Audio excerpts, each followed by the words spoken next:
Okay, since I can't be with you today, I'm going to just do the lecture and let you watch it and write down the notes. You need to make sure that all the examples in your note-taking guide are filled out completely and that you're adding the notations that we're going to talk about. There are a couple of things in section 8.4 that you need to make a note of. Okay? What we're going to look at is rational expressions, and then we'll do rational expressions and rational equations. That's 8.4 through 8.6. If you have not yet taken the 8.1 through 8.3 test, everything that we're doing now is not dependent on knowing that. That was graphing. This is algebra. So I'm going to expect you to get caught up and take the test before next week, and I'm also going to expect you to stay current with us now. This is only 3 sections. The next test will also have 3 sections. So 1, that should tell you I really intend for you to master this. And 2, it should tell you I'm trying to give you an opportunity to keep your grade up 4th quarter and not bombard you with a test with a lot of brand new material. So let's work together on this. Okay, let's look at 8.4 and rational expressions. The first thing that I want you to do is to solve the factoring. I want you to stop the video at this point and solve them. A lot of what we're doing in the rest of chapter 8 will be factoring. Okay? Note that number 2 is the difference of squares, and you remember that special pattern that we've been using again and again. I told you you would need it until the end of May. You also will need to remember how to do the factor by grouping.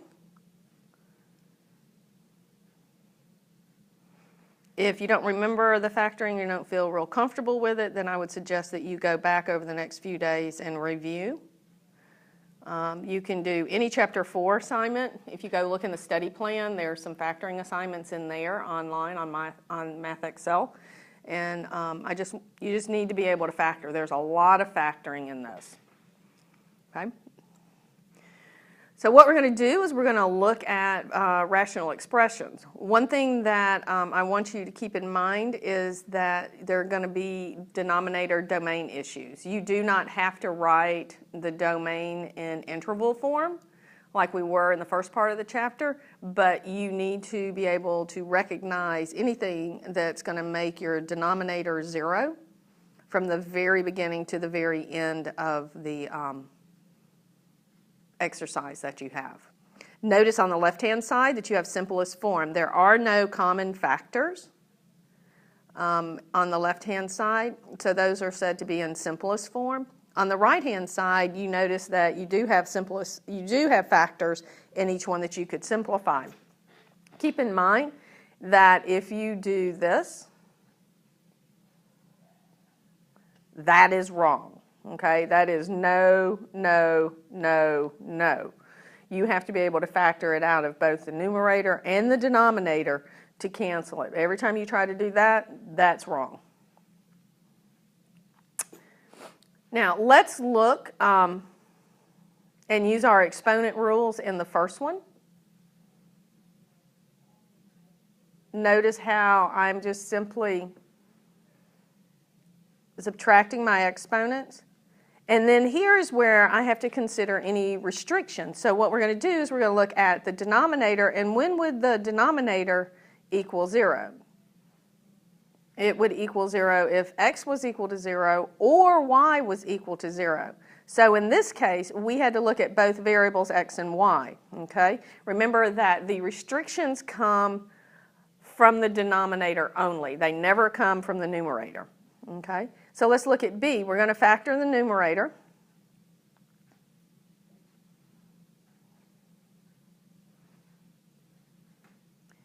And then we're going to factor the denominator.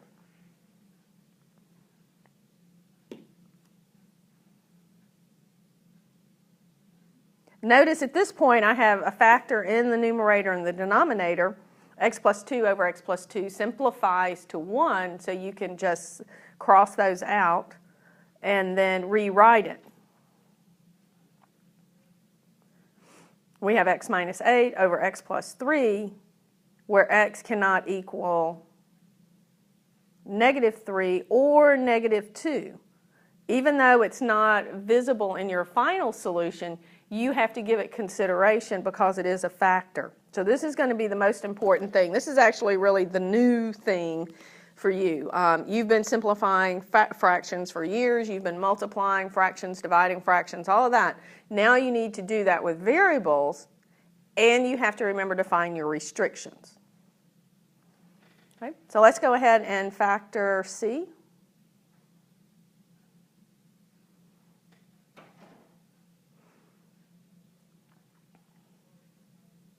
Again, one of the terms cancels out, but you still have to consider that when you're writing your your restrictions. Notice that I factored out the -4 instead of just a 4 so that I could simplify. That's going to be a trick that you'll use a lot. Here it's +3 and -3 because both of those are in the denominator. So here in this function, you would have a whole at x is equal to +3, and you would have the asymptote at x is equal to -3. Here in multiplying, remember that in multiplying we solve just like simple fractions. Okay, just like that. We simply multiply straight across. So I'm going to factor the top, and I'm going to factor the top. Because I'm simply multiplying straight across, I can write them all over one fraction line. So I just have a string of factors. There's where I start canceling out. And I'm left with x plus 5 times x minus 2 over x plus 1. I go back and I look at my denominators, and it cannot be -3, 5, or 1. So right now I'd like for you to stop and then do F and see if we get the same answer.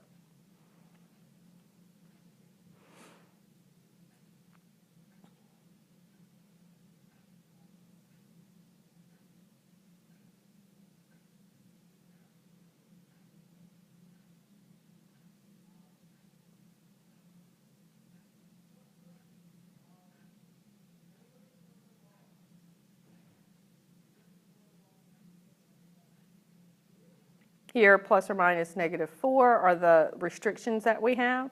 Notice that I only list them one time. There's no need to list them more than once. Also, I wrote x plus 4 squared for my denominator. That's fine. You don't have to multiply these all the way back out, because at this point you're simplifying an expression. In a few days we're going to be solving, so we need to probably leave them so we know what to do.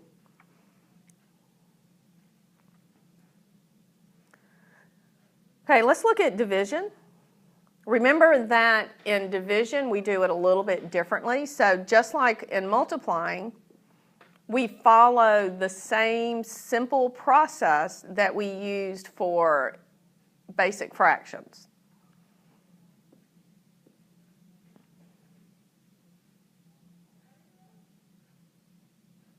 And remember, that is the keep, change, flip.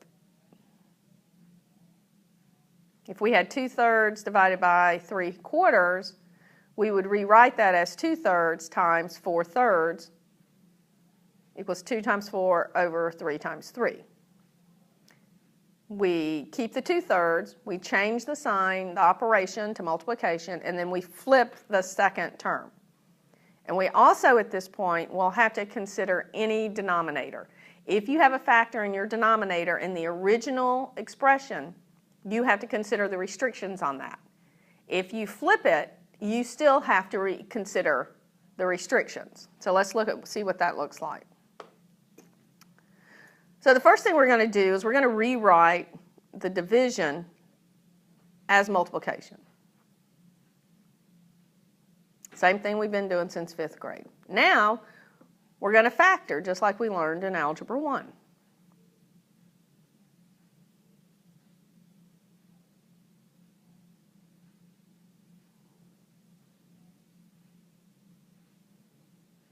Now we're going to cancel.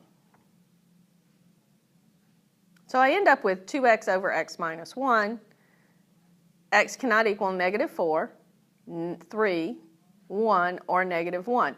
Now I have to be careful and go up and look at my numerator, or not my numerator, at my original expression, and I notice that 2x squared minus 6x at one point was my denominator. And I have to consider the factors of that. I know that it factors to 2x times x minus 3, so x equals 3 is already a restriction, but x equals 0 is not. So I have to add that to my restrictions. This is what I mean by going back to your original fraction and ask, have I included every possible denominator? Let's look at h. First thing we do is rewrite as multiplication.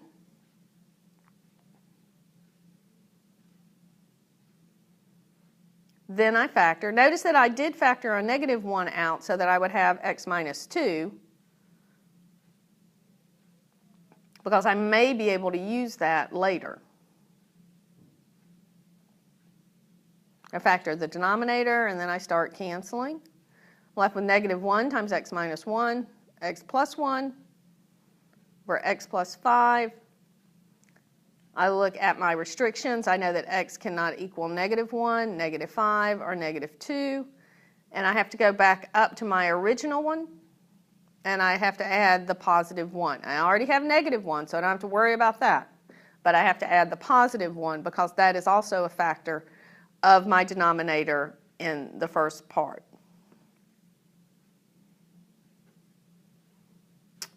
Okay, so there is a worksheet on Plus Portal for you to do. It's 36 problems. You need to follow the instructions carefully.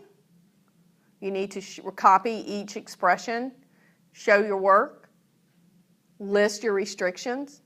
I would suggest you do it in pencil and do it neatly, because it will be for a quiz grade. And if it's messy and sloppy and that's one of the 10 that I'm going to check for a quiz grade, I'm not going to grade it. I'm going to mark it wrong. Okay? This is the last 7 weeks of school. You should know how to show your work, and you should know how to be organized. If you have any questions, then I would expect you to be in my room during office hours on Wednesday. I'll go over any questions that you have so that by Thursday you can turn the paper in, because it will be due Thursday and it will be for a grade. I will have my phone with me this afternoon at the doctor's office, so if you have any questions, you can text me or send me a message through Remind and we can chat. I imagine I'll be there for a while, so so feel free to text me if you have questions, and then I will see you guys on Thursday.